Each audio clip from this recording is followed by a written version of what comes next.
I can't speak so much to what is different about my version than the theatrical version, because I've only ever really analyzed my own version and what I'm trying to do with that version.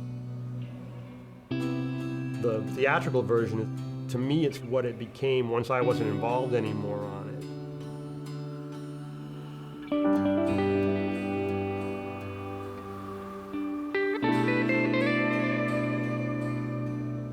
It wasn't like I had created some masterpiece and then the studio came in and said, we're going to take this away and make it not a masterpiece, because it never was a masterpiece.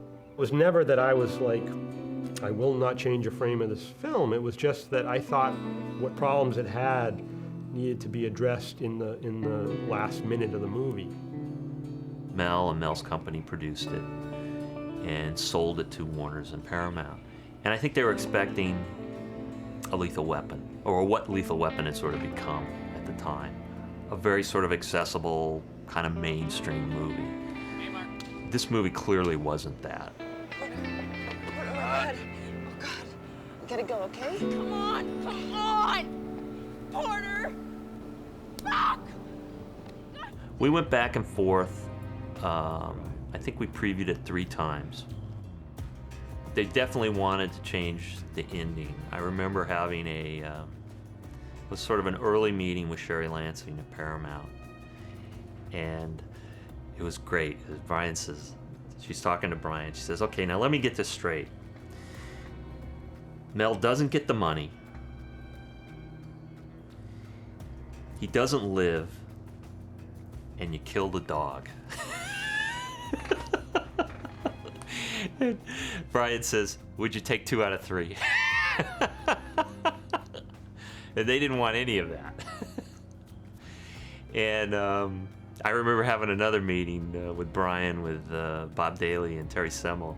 And it was the same thing. They're like, you killed the dog, for God's sakes. You can't kill the dog. And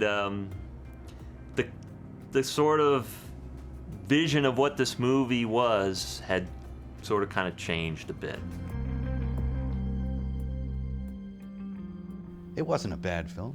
Brian did a good job. He's a good director. We looked at it, and as a producer, I just thought it would work better this way for now. Mel, I think, is caught in the middle of all this, you know, and gave me the opportunity to go ahead and rework the film and try to get it to be something more that Paramount and Warner's wanted, which I said no to. And to me, it wasn't out of stubbornness. It was just literally like, I only know how to do the version I'm doing. I don't know how to do any other version. In my head, I've always gone for a specific audience and a specific kind of movie, and it's in the script. You know, if you read the script, it's all in there. I couldn't creatively come up with anything other than to just hunker down and defend what I had done. Kill me. Please, allow me. Brian's an uncompromising kind of guy, so he says, nope, this is what I did, but we just decided to write a third act and submitted it to him. What do you think of that? He says, no. And I said, well, would you direct it? No. I'm like, well, okay. And at the end of the day, he was left in a very awkward position. And I think even once I was gone, he still tried to make the movie that still was Payback, but that still was more friendly to an audience. Brian had done a few rewrites for him, but it wasn't appeasing the sort of powers to be. And I think it was kind of a joint effort that they part ways. I remember being so worried, like, what would Dick think? I'm throwing off my movie, and that would never happen to him. But he was, he was really nice about it and very kind of like, that's, what can you do? So you did what you did, and you took whatever stand you took, and you just, if you can live with that, that's fine. You don't have to worry about that. We shot for an extra 10 days and created an entirely different third act, even with different characters in it. I mean, Chris Christopherson wasn't even in that film. But if there's even a bruise on him, I'll make this last 3 weeks. I'll give you a blood transfusion to keep you alive if I have to. There's a kind of a prologue So you know kind of where this guy came from, at least. You know, he's kind of in a backyard abortionist doctor's place having bullets removed from his back. And you set up the mission. Not many men know what their life's worth. I do. 70 grand. 70 grand. And it was taken from me, and I'm gonna get it back. And it's like he opens his eyes. You thought he was dead, but he opens his eyes. Nothing kills this guy. He's got this single purpose. And I wanted to, without sort of like getting mushy, I wanted the audience to at least be able to travel with this guy a bit more. They say time heals all wounds. And you'd think after 5 months of lying on my back, I would have given up any idea of getting even. I actually thought that the voiceover helped you enter that world a bit more. Crooked cops. Did they come any other way? If I'd been just a bit dumber, I could have joined the force myself. And it was that kind of, it was dry, but it was tongue-in-cheek. There was like a slight amount of wit attached to it. And you didn't need that. In some ways, engaging the audience more was not really the style of the late 60s, early 70s film, but we were releasing it in the 90s. So, you know, one cuts the cloth to suit the audience. You don't make the work for an elite. Oh my God, what happened to you? I got hammered. Okay. Yeah. We put it on the film. The test scores went up. The studio liked it better. I liked it better. And that was the reason for all of that.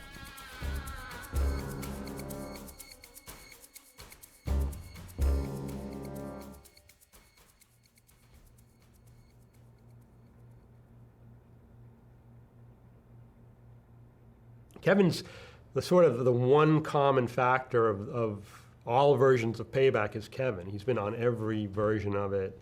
When I was there, when I wasn't there, and so he's, weirdly enough, he's been on it as long as I have worked on it. He's worked on it longer.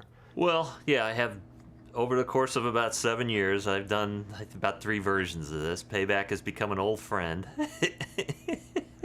When it came time the decision was made to redo a director's cut, we dug back into the editorial inventory, and at the time we did not back up media. All we had were the daily Avid tapes. We were going to reconstruct the project on an Avid and cut it. The tapes had disappeared. Nobody knew what happened to them. They'd ended. It was really sort of an archaeological hunt. We traced them back to the trailer department. They had them for a while, then they were sent back to one of the other studios, and the trail went cold.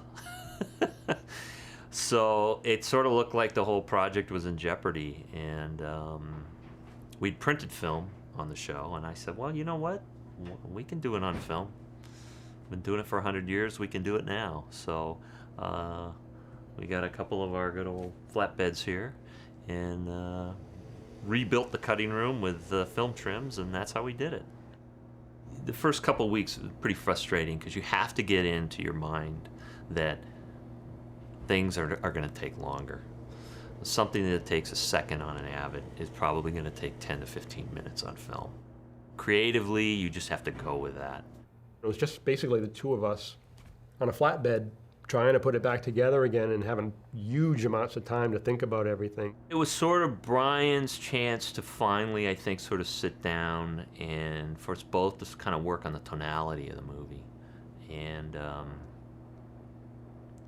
we definitely had the time. There was no sort of release date for this. Strangely enough, things that I wouldn't have cut out of my cut that I was working on originally, I now felt I didn't need, or things I had cut out, I thought I gotta put that line back in, or trim. I think generally it was trimming stuff on this version.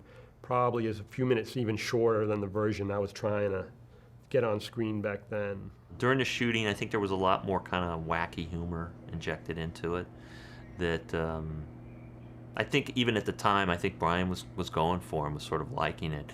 And I think our main work on the dealing with the tonality of it is sort of pulling that back, just trying to take a little more serious tone to the movie. All this time you don't even pretend to ask how I've been. You need any cash or anything?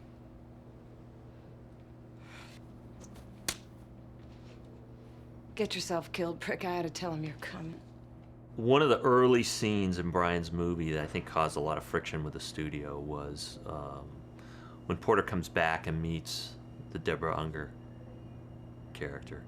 He meets her, confronts her, and then takes her into the bedroom in the theatrical version. But there was a scene that was shot where he confronts her and really sort of, Porter loses it and beats the hell out of her. And that's back in.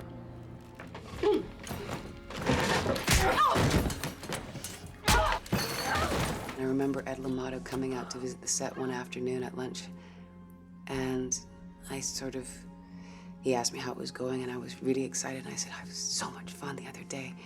Mel got to beat the shit out of me, and he said, it'll never be in the movie.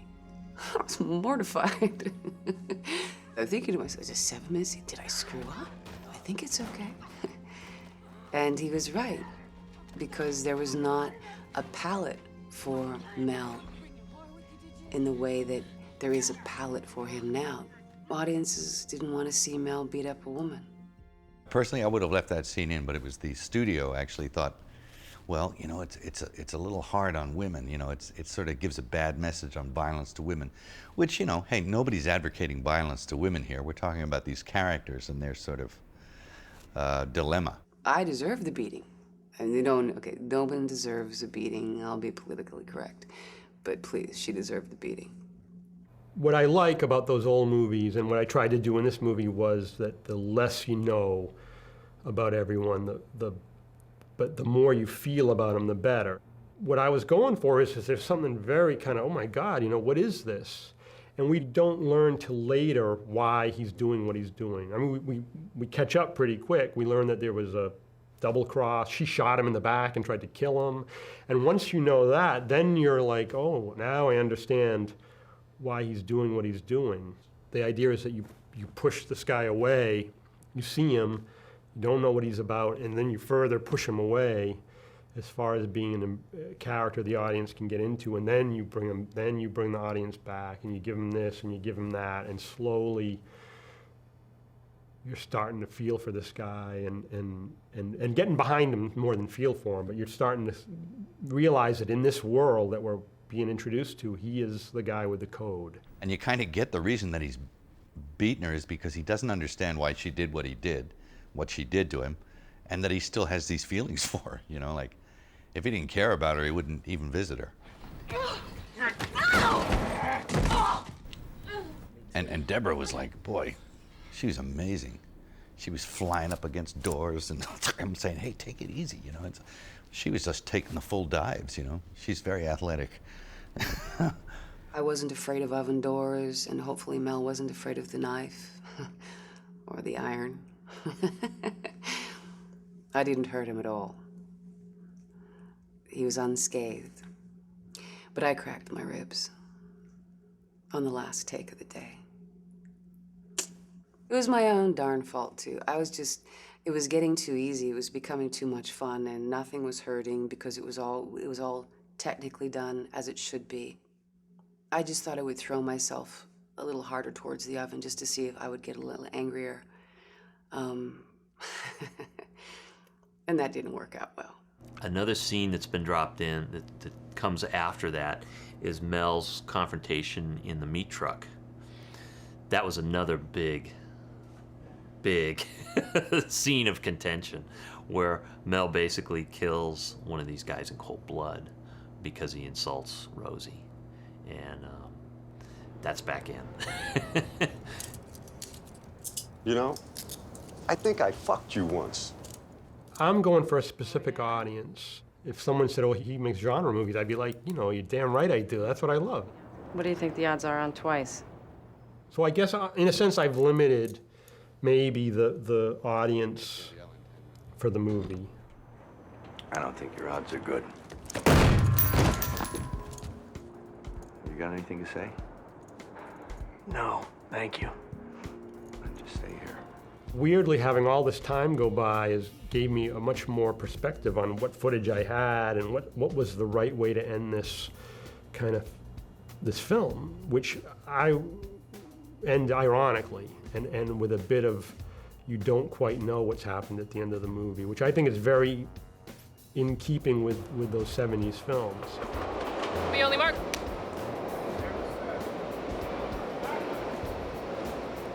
It's a new third act. And it's basically from his, after Stegman gets machine gunned and the confrontation with Porter and Pearl. From that point on, it's all new material, not seen in the theatrical version, but what was originally shot. I think the times that you live in allow you to make the movies that come out. And in the 70s and late 60s, we were in the middle of the Vietnam War, and cynicism and ambiguity was everywhere because people were cynical about the war, they were ambiguous about it, is it right, is it wrong? And the movies, I think, reflect that, in my opinion, and people accept it. And in a weird sort of way, I'm wrong for wanting to have my ambiguous 70s ending. I should have made it when I was 15 years old in high school then, in 1976, or 75. I make it in junior high school. So I'm not necessarily right as far as a studio point of view in wanting to do that. And they're not wrong in that they want a more accessible product. No, it's not there. I took your gun. It's back here. The movie as it exists theatrically and for years on DVD has a particular look. Given this chance to give a new look to the movie, the audience has seen it blue, so now let's show it to them without the blue. Our lab was deluxe, and we did the CCE process, which is their full bleach bypass. We did that in the print, not the negative, so the negative is still fine. You can go back to that original negative and transfer it, and there's no bleach bypass process to it, so that negative looks absolutely fine, and there's a lot of interpretation that can be done to it. We originally cut digitally and timed analog, if you will, in the soup with the chemicals going by, which is a great experience, which is going to be gone, I think, very shortly. And then in this version, went back to cutting. I had never cut on film. It's the only time I ever cut on film. And then going digitally with the timing. Once we got into that and started seeing it's a pretty rich, good-looking negative. I had never seen it that way, because Daly's was bleach bypass, and I just never had seen it they do the scans at sort of a neutral level, and you could kind of see what's in there, and it was quite remarkable. What we tried to do is still concentrate on the bleach bypass elements as far as colors being knocked down. Skin tones are still down, but haven't gotten blue. But we played more with because we now are working electronically also and digitally rather than just being in the film lab. So we could add more contrast, kind of give everyone a more haunted, worn out look. The lines in their faces kind of pop a little bit more. So Brian decided that the look of the movie was going to be that the exteriors, which were mainly shot in Chicago, he was trying to go for the sort of gritty French Connection kind of look. That's where the bleach bypass look is being used in the DI, but with a little bit more color separation, basically adding more contrast. But once he got into all of his interior scenes, mainly where the outfit lives, that negative was sort of rich and sort of lush, that he decided, well, we'll contrast it, that the exterior street world is where Porter lives, and that these mobsters, the outfit, they live in these sort of palatial sort of environment that they've sort of created to sort of legitimize themselves. And then there's scenes where Rosie's apartment, it was actually lit very warm anyway. And so Brian sort of went with that as sort of, this is going to be like a place of sanctuary for Porter. So it's sort of a warm, kind of cozy place for him.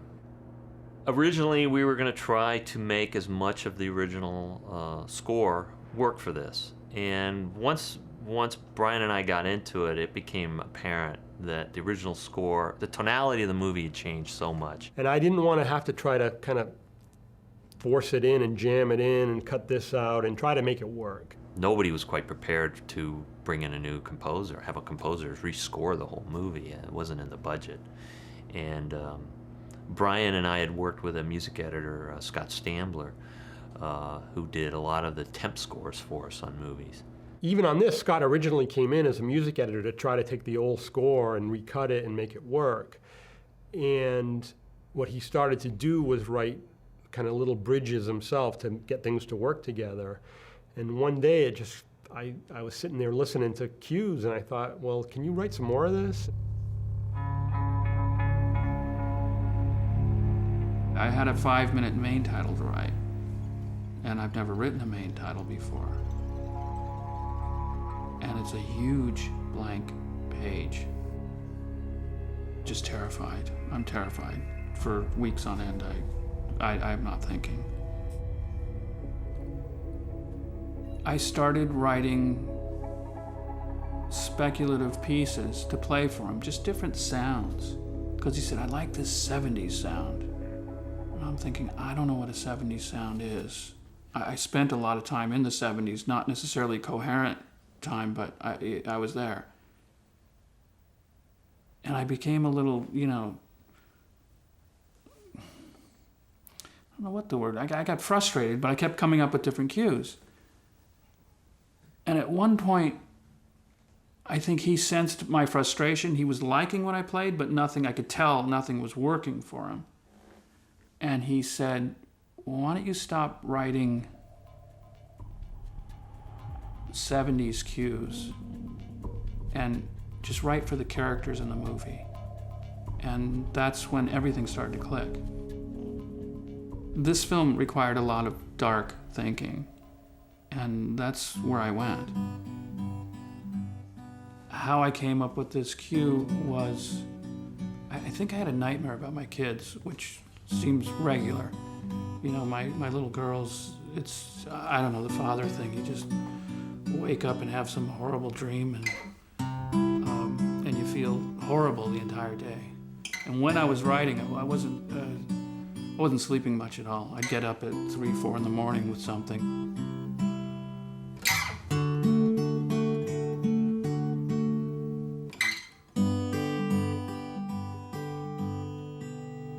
And Mel gets into the shower, and I go to this minor.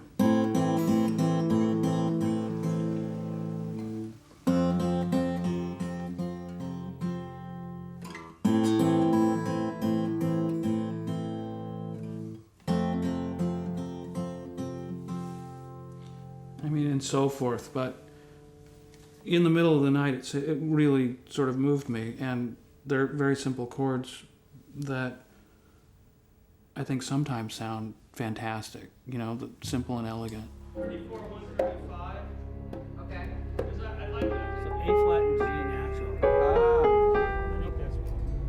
I don't know what my emotional reaction is going to be. This will be your first time. My first score. I'm hoping to have a nice cry. When I hear these horn players play these notes. And then I'm done. So guys, tell me what you're doing here today. Well, you tell them. We're recording a new score for this opus. Epic? Epic. Epic opus. Yeah.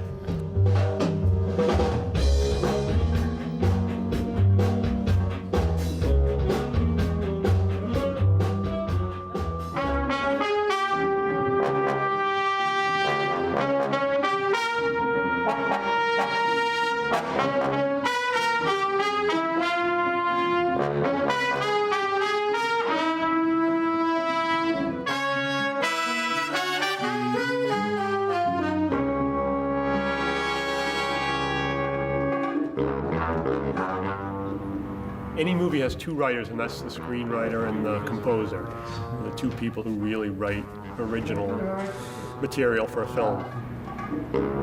Having been a music editor for so many years, I've worked on a lot of films, never have I been told by the director that this is your movie too. And Brian told me that in an email, and that to me was the biggest moment in my writing career.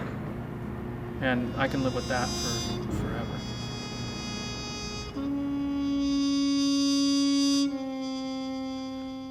I think it's so wonderful that we're going to see Brian's cut, because it always amazed me that this extraordinary director and writer wasn't able to feel that sense of release. He's been held by this ghost of an experience. Did he have it? Did he not have it? Did he do it? Did he not do it? For 8 years now. 148 Apple, take 2. B-Mark. B-Mark.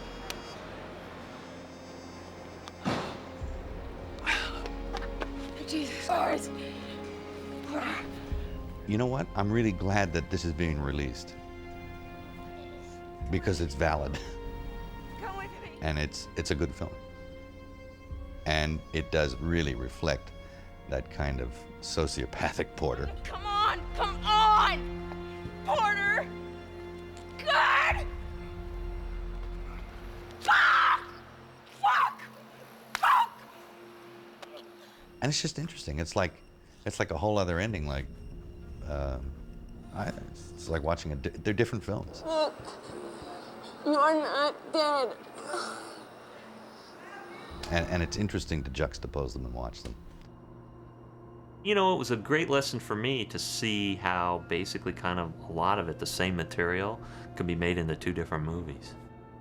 People will be able to see how sort of different it is, and the subtleties and the performances in between. I gotta get you to a hospital. No hospitals. I know a guy. Is he a doctor? No. No. Tell me where to go. Just drive, baby. Mel, I think, there's things in your life that you'll always remember, like sound bites. You know, someone saying something to you, someone yelling at you when you're, some teacher yelling at you in school that you always, that everyone else forgot, but it's in your head for the rest of your life. And good things and bad things and romantic things and, but one thing I'll always have in my head as long as I live is him saying to me, can you be ready to shoot in 12 weeks? And hearing myself say yes, and that is a beautiful thing. I can always be ready to shoot in 12 weeks.